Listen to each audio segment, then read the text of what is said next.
Salut à tous, dans ce JCN Répond du mois de mai, avec le Poteau Flow, on va vous donner des conseils lubrification, on va vous parler de notre colle préféré, mais aussi de nouveautés, de matos, d'évolution technologique. Et comment s'entraîner sur des sprints longs.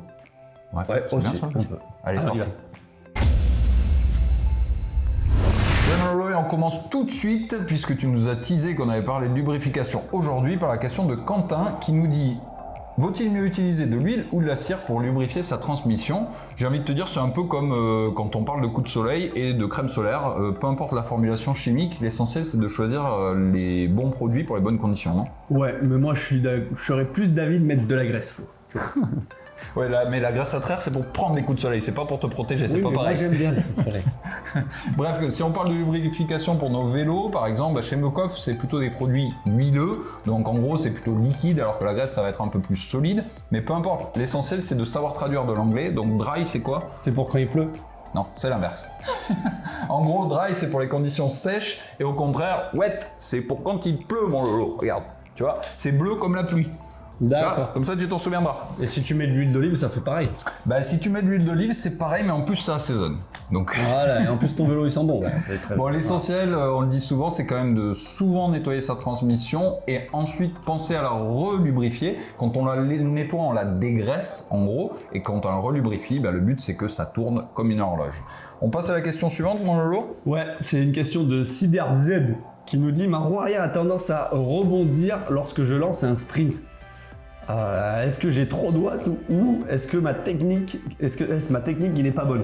Alors bah écoute, j'ai envie de te dire, je pense que la technique est pas très bonne, mais si ça je comprends pas, rebondit, peut-être t'es pas assez gonflé, mais tu rebondis en général quand tu fais un sprint, quand t'es sur des rouleaux, mais pas, sur la route, rebondir Ouais, à la limite. Ça dépend aussi de voilà. Ça dépend de plein de choses. Ça peut dépendre de la route, parce que forcément si tu lances ton sprint en plein milieu d'une route bosselée, ben, ça va rebondir, mais ça n'importe qui. Comme tu l'as dit, Lolo, je pense que ça peut être que tu es sous-gonflé par exemple, ou surgonflé au contraire. Ou alors trop sur l'avant aussi. Ou trop sur l'avant, et dans ce cas-là, ce sera une question de technique. Voilà, je pense qu'il faut regarder quand même du côté de la pression pneumatique et éventuellement aussi du côté de la technique. Ouais. Et puis peut-être évite aussi de tomber dedans au même moment que tu mets ton effort maximal sur les pédales, parce que ça peut aussi engendrer une forme de rebond. Il va pas faire rebondir la roue, enfin, ça, il va dérailler, il va se mettre les dents dans l'échicot dans le béton, mais il va pas... aussi. Donc bref, revois un peu tout ça et puis repose-nous une question ou donne-nous la réponse si tu l'as trouvée, ça nous intéresse.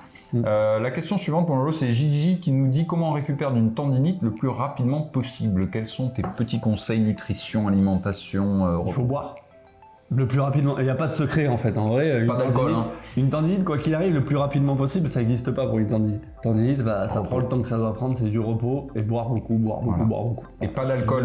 Pas d'alcool, parce que c'est l'hydratation qui est importante. Et on rappelle, l'alcool, pour une fois, on vous dit de ne pas en boire. Enfin, on le dit tout le temps, mais on le fait pas. Une fois que tu dis ne pas en boire. Et non, mais l'alcool, ça déshydrate. Donc, il faut éviter l'alcool pendant la période de repos de la tendinite. Et voilà, et le repos, le temps qu'il faut. Voilà. La tendinite, c'est... Il n'y a pas de secret. Valentin, qu'est-ce qu'il nous dit? Il nous dit: j'aimerais pouvoir m'entraîner sur des sprints longs, car j'ai un peu de mal avec ça. Avez-vous des exercices? Alors écoute, des exercices, c'est la même chose que les cours, mais en long. Écoute, faut faire des sprints longs. Je fais des blocs de 6 à 9 sprints avec 5 minutes de récup entre chacun, et tu fais des sprints de 15 secondes à la limite. Normalement on travaille sur 7 ou 10 secondes des sprints, là tu les fais sur 15 secondes. Préfère aller sur le plat plutôt qu'en montée, parce que c'est pas du tout les mêmes types d'exercices. Donc après, à voir ce que tu veux travailler, mais à la limite alterne. Si tu en fais 9, tu fais une partie sur le plat, une partie en montée, avec des départs. Pareil, tu alternes arrêté, semi-arrêté, tu fais un peu de surplace, et des départs lancés. Ouais, souvent la réponse la plus simple, c'est la meilleure, c'est-à-dire tu veux travailler des sprints longs, fais des sprints longs. Voilà. Question suivante de Thibaut qui nous dit: salut JCN, continuez comme ça, c'est génial, merci à toi. Après 2 mois d'arrêt en début de saison dû à une opération, est-il intelligent de reprendre fort? Exemple 60 bornes sur l'entraîneur. Je pense, Thibaut, que quand tu as écrit la question, tu t'es rendu compte toi-même qu'il y avait quelque chose qui n'allait pas. C'est pas bien, Thibaut. C'est pas bien. Faut pas mettre la charrue avant la voiture du voisin, c'est pas bien ça. Ouais, c'est pas terrible. Alors, il y a peut-être un cas de figure, mais qui est risqué, où c'est vrai, quand on a un laps de temps qui est restreint, on peut des fois prendre le risque de réduire un petit peu la part d'endurance dans sa préparation, donc son bloc, on va dire, qui sert de base à toute la prépa de la saison, et se concentrer plus sur de l'intensité, ça c'est vrai, mais globalement, dans le temps qui t'est imparti, je te conseille de reprendre crescendo, surtout quand tu reviens d'une blessure. Commence par d'abord réhabituer ton organisme naturellement à faire du vélo et développer une certaine base d'endurance et ensuite à faire de l'intensité. T'es d'accord avec Comme moi? dirait Alain Deleuil, directeur sportif chez Cofidis, il faut faire step par step. Voilà, très bien traduit. Bah On oui. salue Alain du coup. Question suivante mon Lolo. De Quentin qui nous dit est-ce que le vent joue beaucoup dans une côte 7-8%. Et donc, est-ce donc utile de prendre l'aspiration? J'ai envie de te dire oui, il faut prendre l'aspiration, mais on vous a préparé une petite vidéo là-dessus, justement, sur aspiration, pas aspiration, position aéro, position pas aéro, en montée et sur le plat. Donc ça sera très intéressant de regarder ça, tu auras la réponse dedans. Mais bon, par défaut, j'ai envie de te dire, si on voit notamment sur ce Giro un train Ineos dans les cols à plus de 9-10%, c'est bien qu'il y ait une raison et que ça sert à quelque chose. Donc oui, par contre, on peut déjà imaginer, sans trop se mouiller, que c'est un poil moins important le phénomène d'aspiration que sur le plat, parce que y a un autre phénomène qui est celui de l'attraction terrestre qui nous tire un peu en arrière quand il y a de la pente, mais ça l'est toujours, sinon on ferait pas des vélos aéro faits pour la montagne aussi, donc voilà, l'aéro et l'aspiration, ça compte aussi en montée. La question suivante, c'est celle de Marc, on va essayer de la simplifier un peu parce qu'elle est très longue, mais en gros, Marc, il a testé de nouvelles roues, des NV45 en carbone. Il passe d'un vélo en alu avec ses roues en carbone et en fait il trouve que la différence elle est énorme, il a un rendement, une rigidité qu'il a jamais connue et il nous dit est-ce que c'est normal qu'il y ait une telle différence? Moi j'ai envie de te dire, quand on voit le prix que ça coûte, s'il n'y avait pas un petit peu de différence, on serait pas tous aussi idiots d'y mettre autant, non? C'est ça, au bout d'un moment, voilà, si tu achètes du bon matos, tu auras forcément une différence. Après, la plus grosse différence que tu vas avoir sur les steps de vélo, c'est tu passes d'un vélo en alu avec des roues pas top en alu, tu mets les roues carbone, tu auras les roues et le groupe. C'est l'essentiel sur un vélo, en fait. Tu peux avoir un cadre pas ouf, mais il faut avoir des bonnes roues, un bon groupe. Et c'est là où tu vas avoir les plus grosses différences de base. Après, je suis pas 100% d'accord avec toi. J'aurais tendance à dire que entre un groupe, alors allez, je vais prendre un exemple, je vais citer Shimano, mais je préfère avoir un cadre haut de gamme avec un Shimano 105 et des bonnes roues qu'un cadre bas de gamme avec du Dura-Ace et des bonnes roues. Tu vois ce que je veux dire? Ça dépend, c'est toujours pareil, ça dépend l'utilité que t'en as, déjà mon Flo, et puis en soi, moi je dis je préfère avoir un cadre à alu, pas forcément bas de gamme, mais un cadre alu, plutôt qu'avoir un mauvais cadre très bas de gamme carbone et avoir une bête de paire de roues et un bête de groupe. Bon, on coupe la part en deux, on prend un bête de groupe, un bête de cadre et une bête de paire de roues. On le prend pas, on nous le donne. Je te dis. Mais arrête, il nous déteste déjà. Détestez-nous plus. Pour répondre à la question quand même, oui, évidemment que ça fait la différence et en plus de ça, le carbone, malgré tout, ça travaille à travers les années. Donc même si tu as des roues en carbone il y a quelques années, d'une part, on a beaucoup fait évoluer l'aérodynamique de ces roues-là sur les 5 dernières années. Le rendement, on a beaucoup travaillé dessus aussi, enfin nous, les fabricants. Et c'est clair que le carbone versus l'alu, c'est peut-être moins durable dans le temps. Par contre, c'est clairement beaucoup plus rigide et c'est pas pour rien que tous les pros roulent sur du carbone. Même si on avait vu Sagan faire une course sur un vélo alu, c'était plus un coup marketing qu'autre chose et c'est vrai qu'il y a quand même une grosse différence. Moi. Ton voisin, il est en train de casser le bâtiment? Ouais, on le salue d'ailleurs, on est désolé si vous entendez quelques vibrations. Mon voisin fait des travaux en continu, donc c'était soit ça, soit il n'y avait pas de de réponse moi aussi, donc on est désolé, on n'avait pas trop le choix. Dis-nous la question suivante, Moro. Alors la question suivante, est-ce que vous allez nous proposer une immersion durant le Tour de France? Eh bien on y travaille, c'est pas sûr, mais on y travaille. Si, plus ou moins c'est... Alors ce sera soit le Tour de France masculin, soit le féminin, soit les deux. On est en train de voir si on peut avoir le budget et le temps pour faire un peu les deux. Mais en tout cas, n'hésitez pas à nous dire ce qui vous plairait de voir en immersion. On a déjà fait ça l'année dernière, mais on pourrait faire différemment. Donnez-nous en commentaire des idées, des suggestions. On passe à la question fatidique. Quel est ton col préféré, mon Lolo? C'est une question difficile. Question difficile. Je pense que tout le monde connaît la réponse. Moi, c'est le fameux col de Lizarrieta, voilà, au Pays Basque, qui fait 4 km 300 pente moyenne, je sais pas, il doit être dans les 4-5%, 5% je pense. Voilà, c'est le plus beau col du monde. Franchement, en sous-bois, il est magnifique. Ah, moi j'en ai plusieurs, c'est difficile d'en garder qu'un parce que des cols marquants, il y en a, c'est l'Etna, c'est plein. sûr. Bah, c'est vrai que j'ai un penchant pour l'Etna côté sud, comme cette année d'ailleurs, là emprunté le Giro, à travers le bois, tout ça, c'est vraiment très très beau. Et puis avec moi, je bifurque un peu, je prends une partie gravel, tu vois, donc là j'aime beaucoup ce côté-là, ça permet d'allier un peu les plaisirs. Et sinon, bah, dans les cols marquants, le plus récent, c'est le Ventoux que j'ai pu faire avec toi, mon Lolo, qui m'a beaucoup plu, beaucoup marqué, parce que j'aime bien les cols un peu atypiques, comme ça, où tu vois des paysages que t'as pas l'habitude de voir, quoi. Ouais, bon, le Ventoux, moi je dis c'est surfait tous ces cols. Le Ventoux, l'Etna, l'Izoard, le machin. C'est surfait, c'est bon, tout le monde dit oh, c'est des cols de ouf, machin, ceci, cela. Mais allez faire l'Isoniaga par exemple. L'Isoniaga, très beau col. Artsamendi, je conseille d'y aller quand même une fois. Prévoyez les développements adéquats, mais, oui, voilà, vous allez ramasser parce que c'est quand même de la pente version Vuelta, tu vois, quand ils ont décidé. Ouais. Ou j'ai déjà ramassé, moi c'est bon. Dis-nous la suivante, Bro. Elle me concerne directement parce que du coup Marc me demande est-ce que ça me chaufferait de rejoindre une équipe pro en tant que membre de staff. Ou alors soyons fous, directeur sportif. Prenez-le. Pas du tout, mon gars. Prenez-le. Pas du tout. Mais je vous laisse dans vos courses, je vous laisse dans vos briefings, dans vos trucs, vos entraînements. Ah non, mais pour rien au monde. Franchement, avec le poteau flop, poteau yo-yo et tout, on se marre.